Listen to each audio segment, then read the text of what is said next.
కాకరకాయ పచ్చడి చేయడానికి 1/2 కిలో కాకరకాయలు ఫ్రెష్గా ఉండాలి, అప్పుడే పచ్చడి బాగుంటుంది. ఈ శుభ్రంగా నీళ్ళలో వేసి కడిగి ఆరబెట్టాలి. ఆరిన తర్వాతనే కట్ చేయాలి. చూడండి, ఇలా సన్నగా కట్ చేసుకోవాలి. కాకరకాయలు మంచి లేదుగా ఉండేవి తీసుకోవాలి, ముదురుగా ఉండేవి తీసుకోకూడదు. విత్తనాలు అనేది ఎక్కువ ఉంటాయి కాబట్టి ఇలా అన్నీ సన్నగా కట్ చేసుకోవాలి.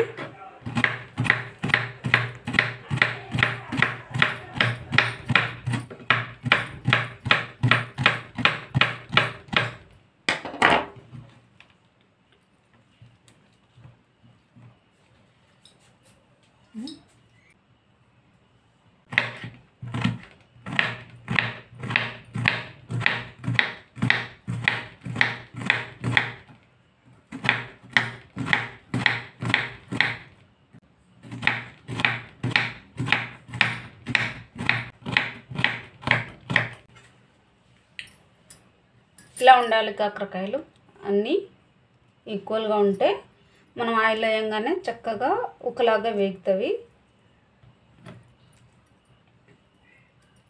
ఇలా కట్ చేసుకోవాలి. చూసారా?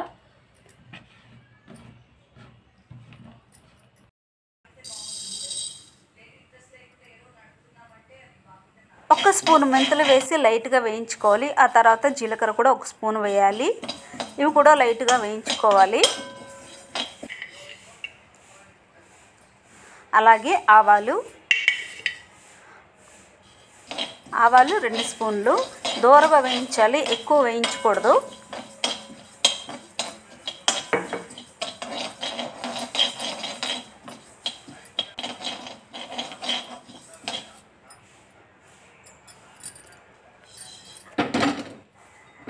ఇవి వేగిన తర్వాత పక్కన తీసి పెట్టుకోవాలి. చల్లగా అవ్వనివ్వాలి. ప్యూర్ నువ్వుల నూనె ఇది నువ్వుల నూనె అండి. నేను ఫ్రెష్గా గానుగ నుంచి తెప్పించుకున్నాను నువ్వుల నూనె.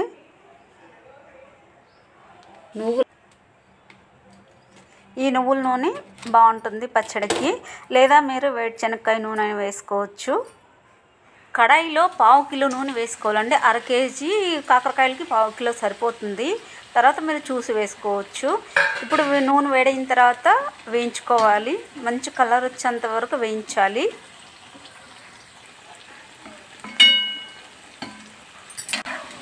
చూసారా? ఇలా ఉండాలి. ఇవి వేగిన తర్వాత పక్కన తీసి పెట్టుకోవాలి.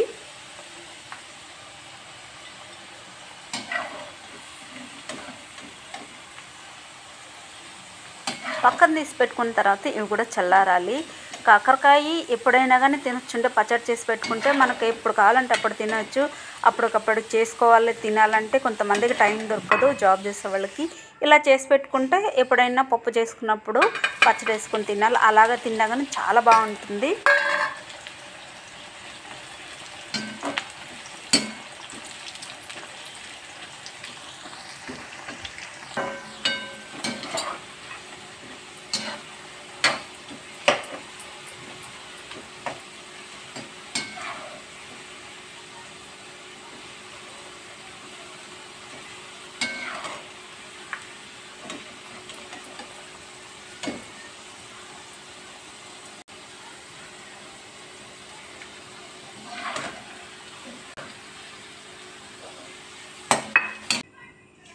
ఇప్పుడు అదే నూనెలో 1 స్పూను జీలకర్ర, 1 స్పూను ఆవాలు, అలాగే వెల్లుల్లిపాయ 2 గడ్డల వెల్లుల్లిపాయలు వేసాను. కరివేపాకు, ఎండుమిర్చి ఇవన్నీ వేసుకుని పోపు చేసుకోవాలి.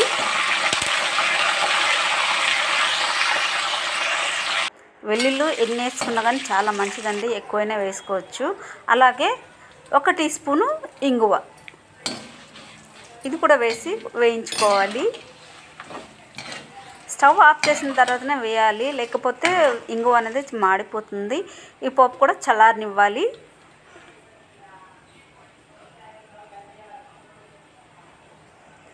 ఇప్పుడు వేయించి పెట్టుకున్న ఈ మసాలాలు పొడి చేసుకోవాలి. చింతపండు అండి, చింతపండు నిమ్మకాయ సైజ్ అంతా 100 గ్రాముల చింతపండు నానబెట్టుకుని ఇలా నూనెలో ఉడికించుకోవాలి. చింతపండు కూడా చల్లార్చుకోవాలి. ఇప్పుడు 100 గ్రాముల కారం, కారం మీకు ఎక్కువ ఇష్టమైతే కొంచెం వేసుకోవచ్చు. అలాగే 1/2 కప్పు ఉప్పు, దగ్గర 80% ఉంటుంది. 1 స్పూను పసుపు. ఇప్పుడు పట్టు పెట్టుకున్న మసాలాలు కూడా వేసుకోవాలి. ఇవన్నీ కలుపుకోవాలి. ఆయిల్లో బాగా చక్కగా కలిసిపోయేలాగా ఉప్పు చూసుకొని వేసుకోండి. ఈ కాకరకాయలు ఇందులో కలిపిన తర్వాత ఉప్పు కావాలంటే ఎక్కువ తక్కువైనా కానీ అడ్జస్ట్ చేసుకోవచ్చు. ఇప్పుడు ఇందులో చింతపండు ఉడికించి పెట్టుకున్నాను. మీరు అలాగైనా నూనెలోనే ఉడికించవచ్చు. నేను సపరేట్గా ఉడికించాను. ఈ ఉడికించే నూనె ఈ చింతపండు కూడా వేసి కలుపుకోవాలి.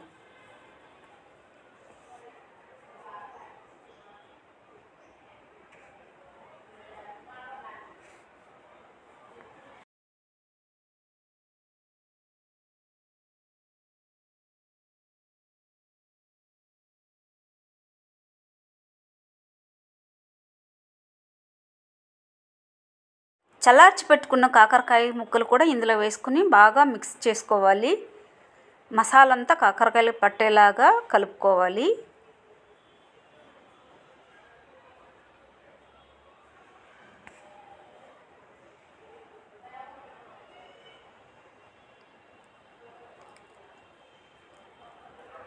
ఈ కలిసిపోయిన తర్వాత ఒక బౌల్ వేసుకొని పెట్టుకోవాలి. ఊరనివ్వాలి ఒక 2-3 రోజులు. ఉప్పు కారం అంతా పట్టిన తర్వాత అప్పుడే తింటేనే బాగుంటుంది, రుచిగా ఉంటుంది. కారం ఉప్పు తక్కువైతే అడ్జస్ట్ చేసుకోవచ్చు, మళ్ళీ అయినా వేసుకోవచ్చు.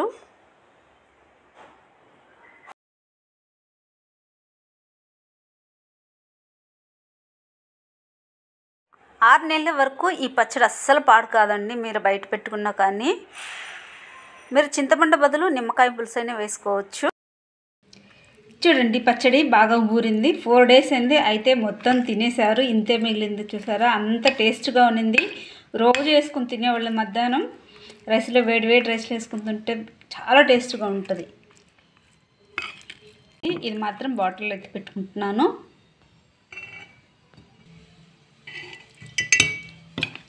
అంత బాగుంది, అంత టేస్ట్ ఉంది. మా వాళ్ళకి అయితే అందరికి చాలా నచ్చింది. బాగుంది కాకరకాయ పచ్చడి, అస్సలు చేదు లేదు.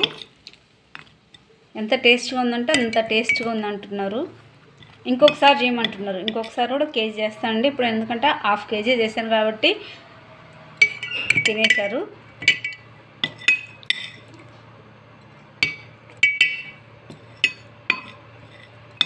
ఇంతే మిగిలింది. ఇప్పుడు ఇందులో రైస్ వేసుకుని కలుపుకొని తింటే అబ్బా సూపర్గా ఉంటుంది. అన్నం కూడా రెడీగా ఉంది. ఇలా తీసుకొని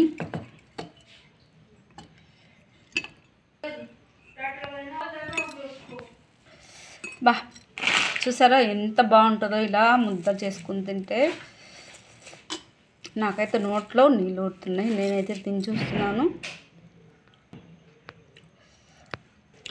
కొన్ని కావాలన్నా కదా ఒక ముద్ద పట్టు, లడ్డు చేసి పెట్టి నేను కూడా తిని చూస్తున్నాను.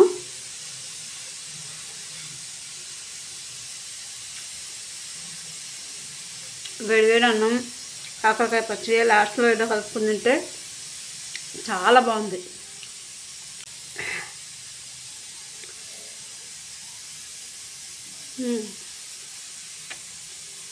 సూపర్.